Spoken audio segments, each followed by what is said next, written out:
کاوش مدیا. But take the whole issue with Iran, not just Trump, Obama, everyone else. Iran is supposed to be a terrible threat to peace, maybe the greatest threat to peace.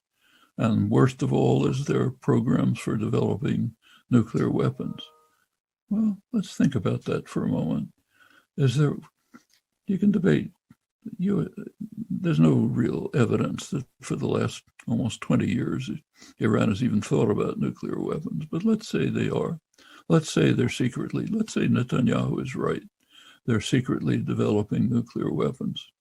Is there a way to stop that? Yeah, a very simple way. Impose a nuclear weapons-free zone in the Middle East with intensive inspections. And we know that inspections can work. U.S. intelligence confirms that. The International Atomic Energy Agency confirms it. They were very effective during the period of the JCPOA, the Joint Agreement. So reinstitute them and impose a nuclear weapons-free zone. Is anybody opposed to that? Actually, only two countries, the United States and Israel. Arab countries strongly in favor, Iran strongly in favor, non-aligned countries, most of the world, former non-aligned, so-called G77, 130 or so countries, strongly supporting it. Europe supports it. Every time it comes up, the U.S. vetoes it. Obama in 2015 came up at the Non-Proliferation Treaty Review Commission. Everyone in favor. Obama blocked it. It's going to continue in meetings since, same thing. Why does the U.S. block it? Everybody knows, nobody can say, because it would mean that Israel's nuclear weapons would be subject to inspection.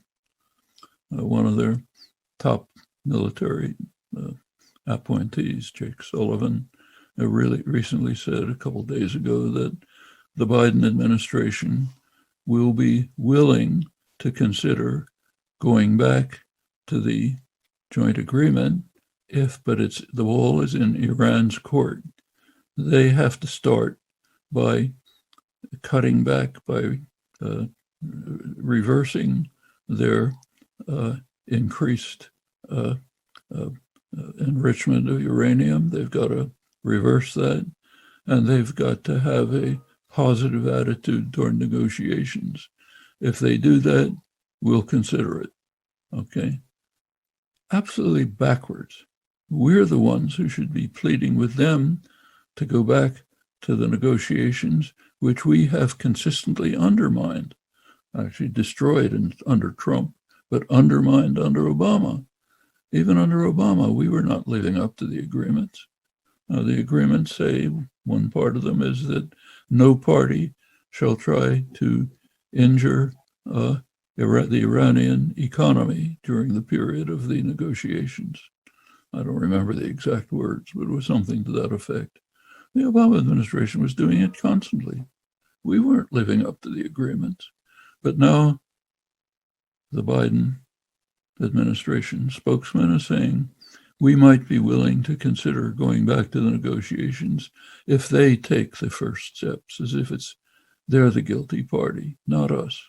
Okay? We should never accept any of this. آنچه در مورد ما میگویند